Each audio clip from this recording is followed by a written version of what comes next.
Morning students आज हम पढ़ेंगे लाइसोसोम। थोड़ा सा माइटोकॉन्ड्रिया का वीडियो जो है वो थोड़ा जल्दी जल्दी में बनाया था। अगर नहीं भी समझ में आया होगा तो मैं आज थोड़ा उसको एक्सप्लेन करने की कोशिश करूंगा। ठीक है, आज हम पढ़ेंगे लाइसोसोम। लाइसोसोम क्या होता है, लाइसोसोम का थोड़ी सी एक लाइन हम अच्छे से समझे। लाइसोसोम कोशिका के अंदर या सेल्स के अंदर डाइजेशन का काम करता है, मतलब पाचन का काम करता है। पहले मैं समझा रहा हूं, फिर इसको बढ़िया सा नोट्स बनाना। क्या होता है, एक नाभिक होता है, न्यूक्लियस। न्यूक्लियस होता है, नाभिक होता है। नाभिक के चारों ओर आपके क्या होते हैं, ऐसे करके आपके एंडोप्लाज्मिक रेक्टिकुलम लगा होता है। फिर यहां गोल्जी बॉडी होती है। यह क्या करता है, एंडोप्लाज्मिक रेक्टिकुलम रॉ मटेरियल बाहर निकालता है। क्या निकालता है, रॉ मटेरियल। देखो, मैं इतना डीप नहीं पढ़ाना चाह रहा हूं, लेकिन मैं बता देता हूं, ये तुम्हारे काम का नहीं है। जो काम की चीजें मैं वो नोट्स में लिखवाऊंगा। क्या होता है, नाभिक के पास एंडोप्लाज्मिक रेक्टिकुलम लगा होता है और ये क्या निकालता है, रॉ मटेरियल निकालता है। ये रॉ मटेरियल गोल्जी बॉडी के द्वारा मॉडिफाई होते हैं। सेम कंडीशन होती है लाइसोसोम के साथ।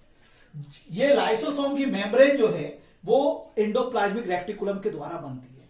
जब जो लाइसोसोम है गोल्जी बॉडी में मॉडिफाई होकर बाहर निकलता है तो ये लाइसोसोम बनता है, मॉडिफाइड लाइसोसोम बनता है।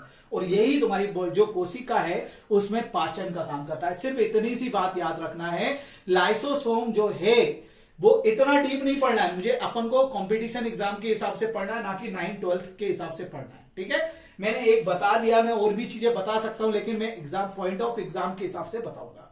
तो बताते हैं हम कि लाइसोसोम जो है, सिर्फ लाइसोसोम का एक ही काम है भोजन।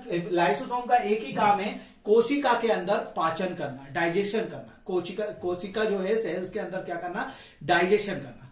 लाइसोसोम की खोज 1955 में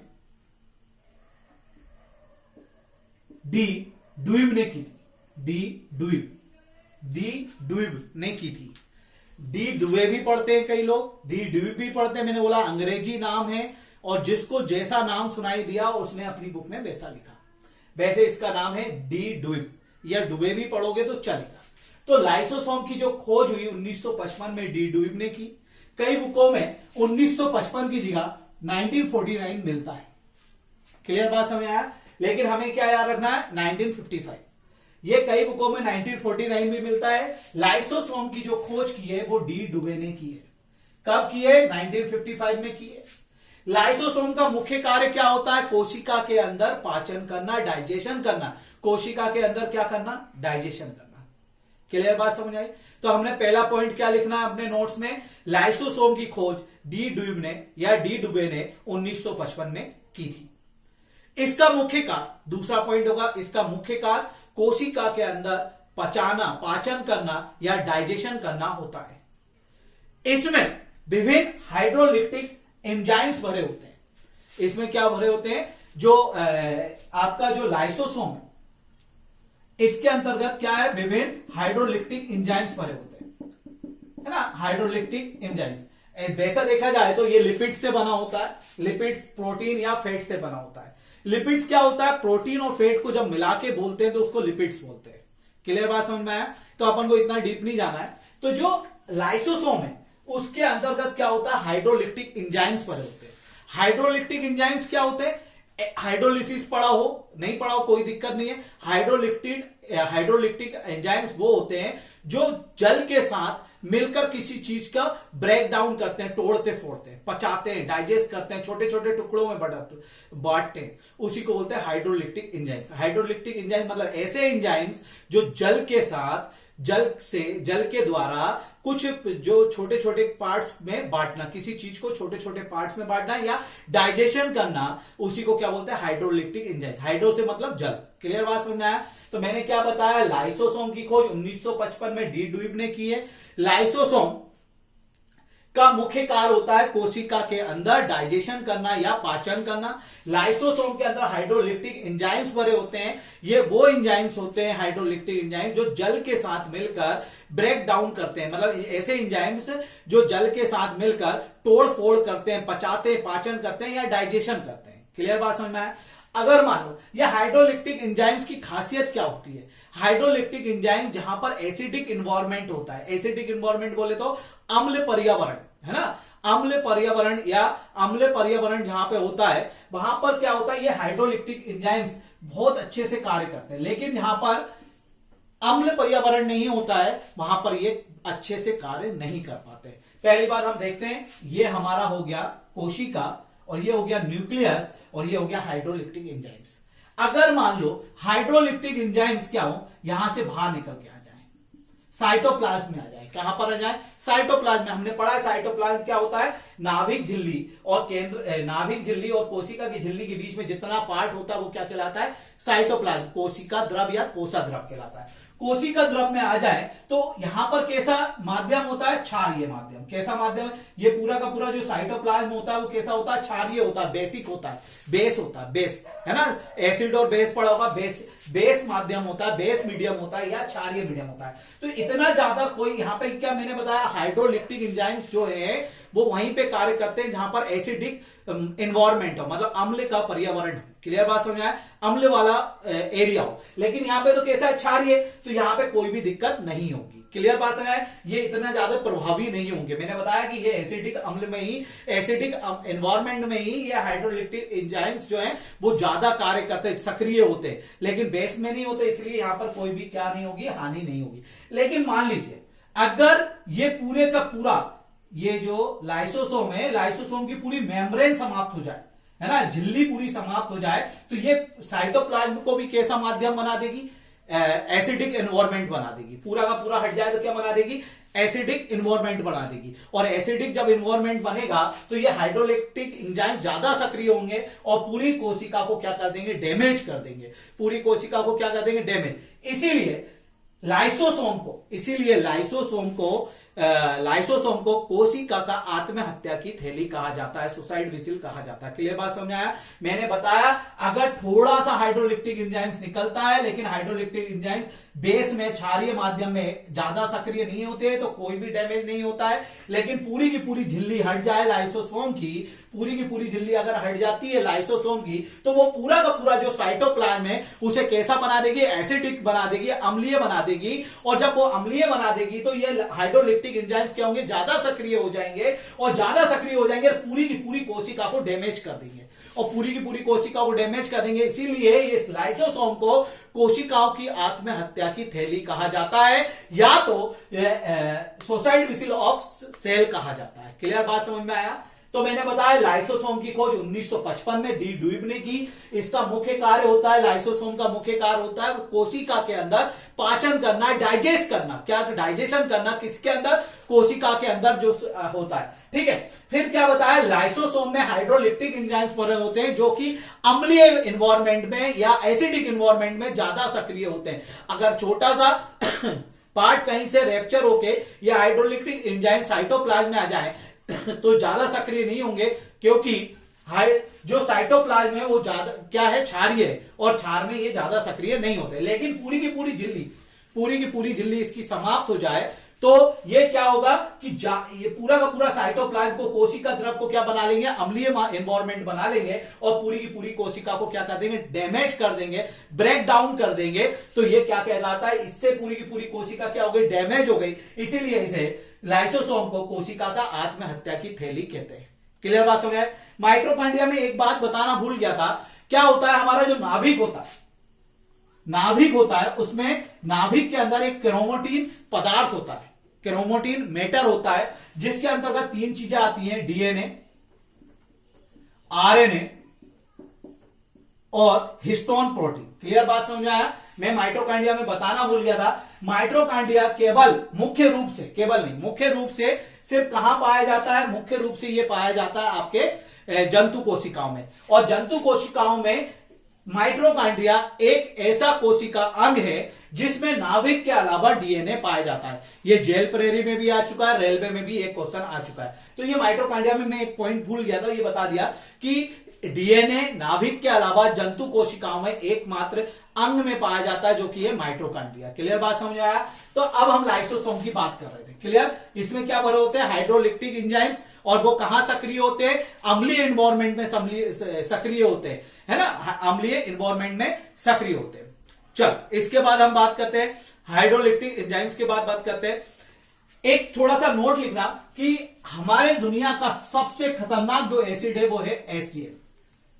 क्लियर बात समझ? हाइड्रोक्लोराइड, है ना? HCl है सबसे खतरनाक। कौन सा है?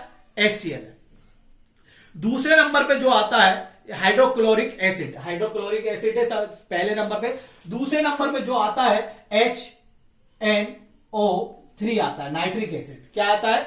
HNO3 नाइट्रिक एसिड आता है। तीसरे नंबर पे जो आता है वो है आपका H2SO4 सल्फ्यूरिक एसिड। अगर पूछा जाए कि सबसे खतरनाक, अभी जेई का पेपर हुआ था, रेलवे जेई का पेपर हुआ था, उसमें पूछा गया था कि क्रम बताइए, एसिडों का क्रम बताइए। तीनों ऑप्शन में थे। उसके सेकंड डे वाले पेपर में पूछा गया था दुनिया का सबसे खतरनाक एसिड कौन सा है, तो HCl। मानव शरीर में कौन सा एसिड पाया जाता है, तो HCl पाया जाता है। क्लियर? ये तो पहला सबसे खतरनाक कौन सा होता है? HCl। दूसरे नंबर पे HNO3 और तीसरे नंबर पे H2SO4 होता है। ठीक है सर? HCl हाइड्रोक्लोरिक एसिड, फिर HNO3 nitric acid, H2SO4 sulphuric acid. खास करके ये सेलों में जो सोलर सेल बनते हैं या जो सेल बनाते हैं हम रासायनिक सेल, उनमें यूज होता है। क्लियर? दूसरी बात, एक नोट तो नोट लिखना है, नोट कि दुनिया का सबसे खतरनाक एसिड HCl होता है, उसके बाद HNO3, उसके बाद H2SO4 होता है। और दुनिया का जितने भी एसिड है बिगर हाइड्रोजन के नहीं बनते। एक बार क्वेश्चन आया था जेल प्रेरी में, 18 तारीख का साइज से पेपर है, उसमें पूछा गया था हर अम्ल में कौन सा परमाणु होता है, तो हाइड्रोजन होता है। कौन सा परमाणु होता है? हाइड्रोजन। क्लियर बात समझ आए? तो जितने भी दुनिया में एसिड है वो कोई भी एसिड हाइड्रोजन के बिगर नहीं बनता है। हर एसिड में, हर अम्ल में क्या होता है? आपका हाइड्रोजन होता है। क्लियर? दुनिया का सबसे खतरनाक HCl, HNO3, फिर H2SO4 होता है। क्लियर बात समझ आई? मानव शरीर में कौन सा एसिड पाया जाता है? HCl पाया जाता है। मानव शरीर में कौन सा एसिड पाया जाता है? HCl। एक बात बताओ, मानव शरीर में देखो बहुत सारी जगह पे एसिड, आंखों में जो ये दिख रहा है व्हाइट व्हाइट, उसमें भी क्या पाया जाता है? एसिड। तभी तो हम जब बाइक चलाते हैं या घूमते हैं और कोई कीड़ा या कोई इंसेक्ट, छोटा सा भी इंसेक्ट हमारे आंख में जब चला जाता है तो वो जाते से ही मर जाता है। क्यों? क्योंकि हमारे आंखों में जो लिक्विड होता है वो क्या होता है? एक प्रकार का एसिड होता है। और वो क्या होता है? एक एसिड, एक तो क्या होता है जो सूखने नहीं देता है, ड्राई नहीं होने देता है, एक एसिड भी होता है। जब मैं आई पढ़ाऊंगा तो पूरा अंदर तक का पढ़ाऊंगा। और वो एसिड क्या करता है? एसिड क्या करता है कि जैसे ही कोई कीड़ा अंदर जाता है या कोई इंसेक्ट अंदर जाता है तो उसको क्या करता है? मार देता है। नहीं, अगर नहीं मारेंगे तो वो हमारे आयरस वगैरह इन सबको नुकसान पहुंचा देगा। क्लियर बात समझ में आया? है ना? अब ये हुआ लाइसोसोम में आगे। अब लाइसोसोम की बात करें। क्लियर? कई सारी कोशिकाएं क्या होती हैं जिनकी टूट फूट हो जाती हैं, या ऐसी कोशिकाएं जो मर गई हैं या डैमेज हो गई हैं। बेसिक कोशिकाओं को ये लाइसोसोम क्या करता है? उस टूटी फूटी कोशिकाओं को तोड़ फोड़ देता है। क्या कर देता है? टूटी फूटी कोशिकाओं को या रैप्चर कोशिकाओं को, डैमेज कोशिकाओं को क्या करता है? ये डाइजेस्ट कर देता है, पचा देता है। क्या करता है? पचा देता है। ठीक है, नेक्स्ट पॉइंट पे हम चलते हैं।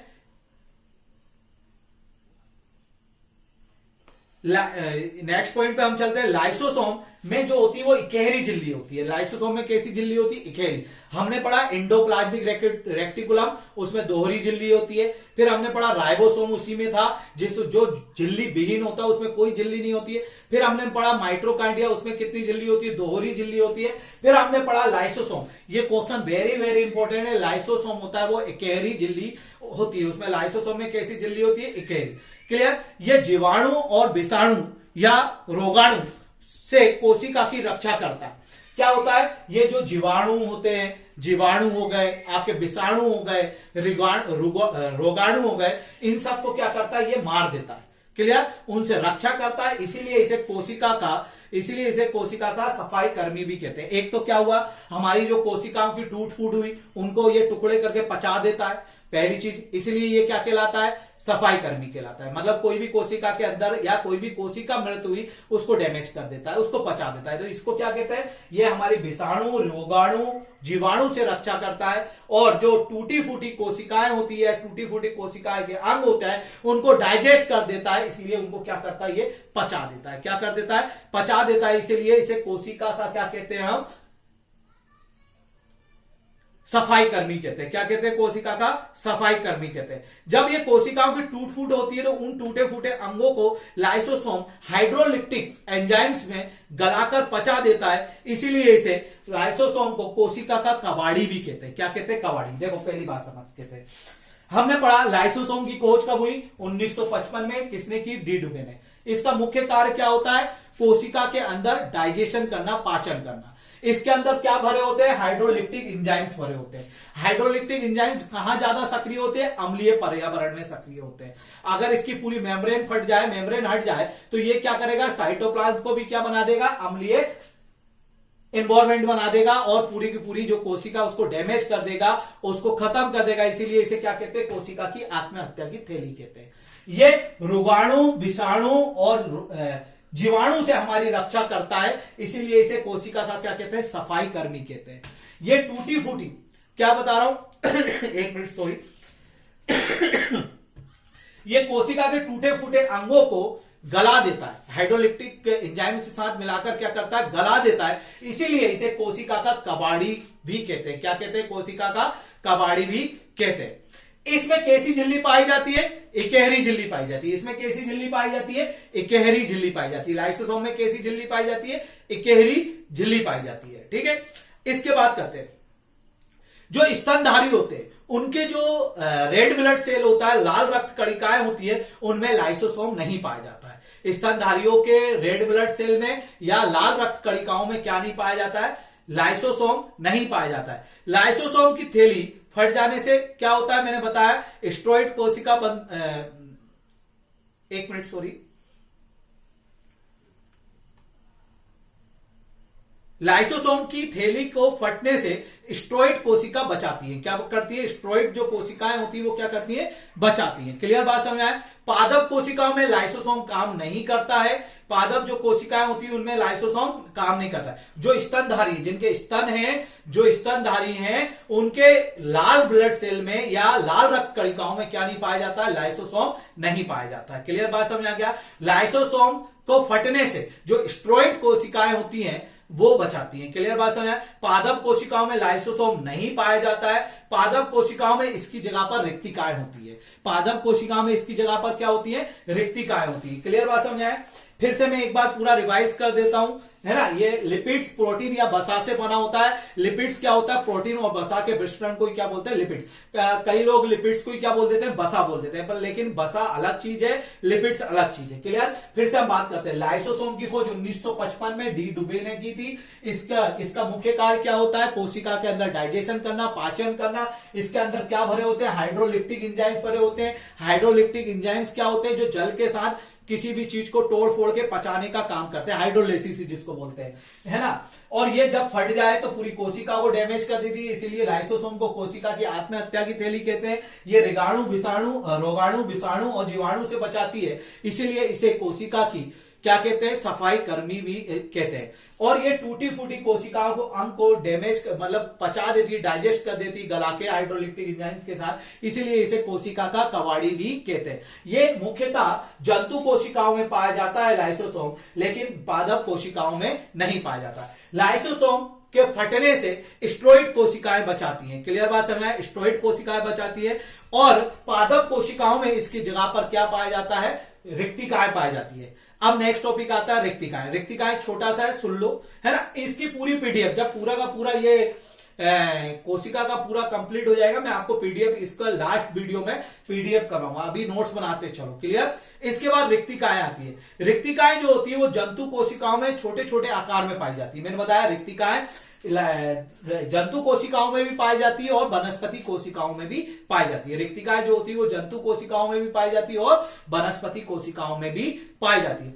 जंतु कोशिका में ये रिक्तिकाएं बहुत छोटी छोटी होती है और बहुत संख्या में पाई जाती है। छोटी छोटी होती है और बहुत संख्या में। ये कई बार क्वेश्चन आ चुका है कि जो रिक्तिकाएं हैं वो जंतु कोशिकाओं में पाई जाती है कि वनस्पति कोशिकाओं में, तो वनस्पति कोशिका नहीं लगाना है, जंतु कोशिकाओं में भी पाई जाती है और वनस्पति कोशिका। जंतु कोशिकाओं में ये क्या होती है, बहुत छोटी छोटी होती है, बहुत छोटी छोटी होती है और बहु संख्या में होती है, बहुत सारी होती है। लेकिन वनस्पति कोशिका में ये क्या होती है, बहुत बड़ी होती है और ये एक कोशिका अंग के रूप में होती है। किसके रूप में होती है, एक कोशिका अंग के रूप में होती है। वनस्पति कोशिका में यह हानिकारक सूक्ष्म जीवों को नष्ट कर देती है। जैसे मैंने बताया कि जो जीवाणु, विषाणु या रोगाणु है वो अगर जंतु कोशिकाओं में है तो उनको कौन नष्ट करेगा, लाइसोसोम करेगा। अगर वनस्पति कोशिकाओं में है सूक्ष्म जीव जो हानिकारक है उनको कौन नष्ट करेगा, रिक्तिकाएं। और रिक्तिकाएं कहां होती है, जंतु कोशिकाओं में भी होती है और वनस्पति। जंतु कोशिकाओं में कैसी होती है, छोटी छोटी होती है और बहुसंख्या में होती है, जबकि वनस्पति कोशिका में ये कोशिका अंग के रूप में कार्य करती है और बहुत बड़ी होती है।